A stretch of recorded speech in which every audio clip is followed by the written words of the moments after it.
السلام علیکم ناظرین، میں ہوں طارق اسماعیل ساگر۔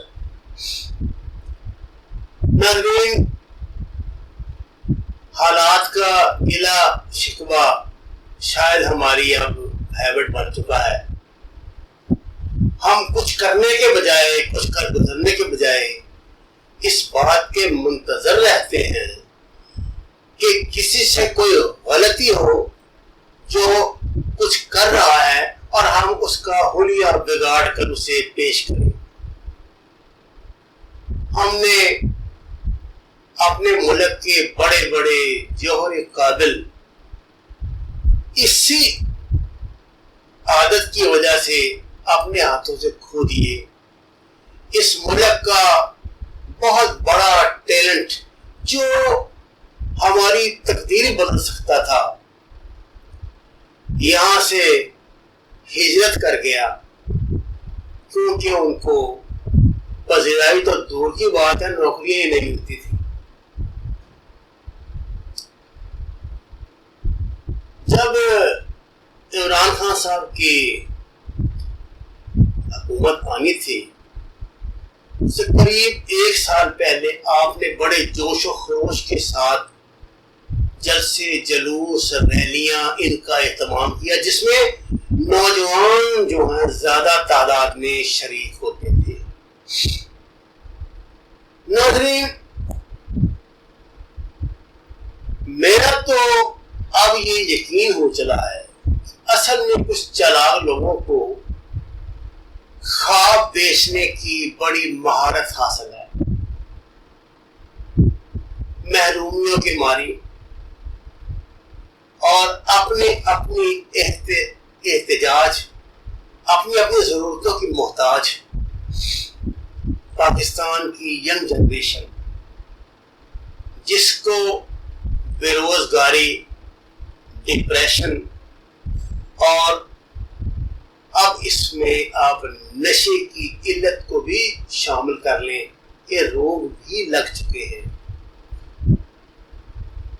یہ جنریشن کسی ایسے رہنما کی منتظر ہے، کسی ایسی انقلابی لیڈرشپ کا اس کو انتظار ہے جو اٹھے اور راتوں رات ان کی قسمت بدل کر رکھ دے۔ تاریخ ہمیں بتاتی ہے کہ ایسا کبھی ہوا نہیں۔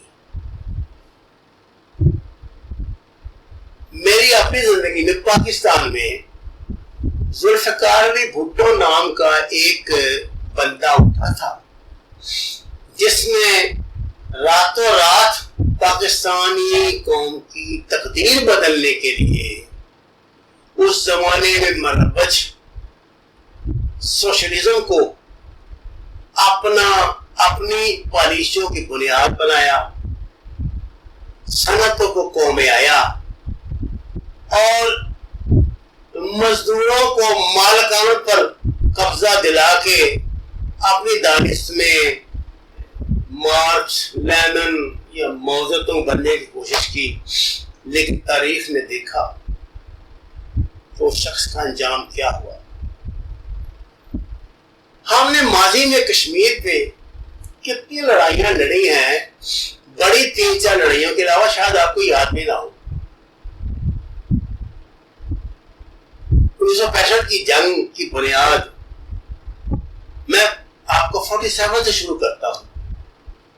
تقسیم ہند کے قریب 1.5 ماہ بعد ہم نے موجودہ آزاد کشمیر کو آزاد کروایا تھا۔ یہ پہلے مقبوضہ ہی تھا، مہاراجا کے پاس ہی تھا، فیصلہ نہیں ہو رہا تھا، آزاد کروایا۔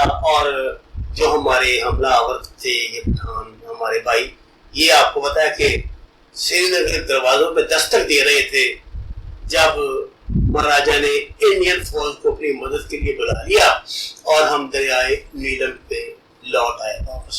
بہرحال یہ ہمارا حصہ بن گیا۔ اس کے بعد 65 سے پہلے پاکستان نے کوشش کی سن 64 میں، اور اس کے بعد شاید 64 کے مئی، جون یا جولائی میں ہم نے ایک بہت بڑا آپریشن انڈیا میں لانچ کیا، جس کو آپریشن جبرالٹر کہا جاتا ہے۔ اس آپریشن میں پاکستان کے قریب 10,000 سے زیادہ کمانڈوز کو سری نگر یعنی مقبوضہ کشمیر پہ لینڈ کروایا گیا تھا، اور یہ امید تھی کہ مقامی آبادی ان کا ساتھ دے گی، لیکن یہ تلخ حقیقت آپ کو کوئی نہیں بتائے گا، میں آپ کو بتا رہا ہوں کہ مقامی آبادی نے ہمارا ساتھ دے دیا، ان کو گرفتار کروا دیا، ان کے ٹھکانوں کی نشاندہی کر دی، اور بمشکل ان میں سے 250 یا 300 کمانڈوز زندہ بچ کے واپس پاکستان آئے تھے۔ اور اس کے ریئیکشن میں ہم یہ سمجھ رہے تھے کہ یہ ایک کمانڈو کاروائی ہے، اگر معاملہ ہوا بھی تو کشمیر تک محدود رہے گا، لیکن انڈیا آل آؤٹ اٹیک پہ چلا گیا۔ اس نے سیالکوٹ، لاہور اور پھر بعد میں آگے شاید راجستھان میں بھی پاکستان میں حملہ کیا۔ ایک بڑی بھرپور بھیانک جنگ ہوئی، اور میں سمجھتا ہوں کہ صرف یہ اس زمانے کے پاکستانی افسران اور جوانوں کی کنوکشن تھی، کمٹمنٹ تھی، اور وہ تربیت تھی جو انہوں نے اپنے انگریز افسران سے حاصل کی تھی، جس کی بنیاد پہ انہوں نے غنیم کا خود سے 10-12 گنا زیادہ بڑا حملہ روک کر پاکستان کو بچا لیا۔ پھر معاملہ چلتا ہے 70 میں گنگا جہاز اغوا کر کے لاتے ہیں، جو بنیاد بنتا ہے مشرقی پاکستان کی علیحدگی کی۔ یہ میں اس بحث میں نہیں پڑھتا کہ وہ کشمیری مجاہدین کا صحیح کارنامہ تھا یا کانسپریسی تھی، یہ فیصلہ ہم تاریخ پہ چھوڑتے ہیں۔ اس سلسلے میں میری آپ سے درخواست ہے کہ آپ میری کتاب گنگا سے پلوامہ تک کا مطالعہ ضرور فرمائیں، جس میں ایسی بہت سی حقیقتیں آپ پہ آشکار ہوں گی۔ خیر جناب، وہ 70 کی جو یہاں لے کے گنگا جہاز کو چلایا گیا، جس کے بعد پھر ہماری پروازوں کا سلسلہ انڈیا پر سے بند ہو گیا، مشرقی پاکستان میں سیلاب آیا ہوا تھا، فوج محصور ہو گئی، بڑی مشکل سے کچھ فوج ان کی مدد کی دی گئی جو انتہائی ناکافی تھی۔ مقامی طور پہ انڈیا نے بغاوتیں کروائیں، شورشیں کروائیں، پھر انہوں نے مفتی بانی اسٹیبلش کی۔ یہ کہانی میں آپ کو پھر کبھی سناؤں گا۔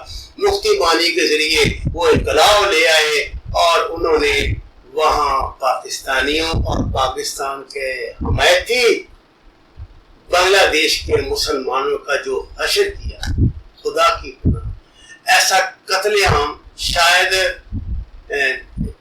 ہٹلر نے زندہ جلا کر ان کا کیا تھا نازیوں کا، اس کی یاد انہوں نے تازہ کر دی، اور جعلی طور پہ 15-20 ہزار جو فوج رہ گئی تھی اس کو 90,000 بنا کے اس کی تعداد اس کو قید بھی کروا دیا۔ معاملہ چلتے رہے۔ اس کے بعد دیکھیے سیاچین ہے، کارگل ہے، یہ تو آپ کے سامنے یہ سارا ہے۔ یہ سب جنگیں ہم نے کشمیر کے لیے لڑی ہیں، بنیادی طور پہ اس کی بنیاد کشمیر ہی تھا۔ آج اس کشمیر کی جو امتیازی حیثیت تھی وہ تو بھارتی وزیر اعظم مودی نے بین الاقوامی سازش کے تحت ختم کر دی۔ اب یہ کشمیر جو ہے یہ 1947 کی پوزیشن پہ واپس آ گیا ہے۔ پاکستان اس کے لیے کیا کر رہا ہے آپ کے سامنے ہے۔ آج کی دنیا جنگ کی دنیا تو رہی نہیں، اب ہم انڈیا پہ حملہ نہیں کر سکتے، صرف ہم حملہ روک سکتے ہیں اور اس کو بھرپور جواب دے سکتے ہیں، اس کے علاوہ کچھ نہیں کر سکتے۔ لیکن پاکستان سفارتی طور پہ جو کچھ کر سکتا ہے کرے گا، اور آپ بین الاقوامی سازشوں کا سفارتی مہمات سے مقابلہ نہیں کر سکتے۔ میں تو اس مرحلے پہ دعا ہی کر سکتا ہوں، اور حکومت کی جتنی بھی کوششیں ہیں ان پہ اسے خراج تحسین ہی پیش کر سکتا ہوں۔ آپ کا بہت شکریہ۔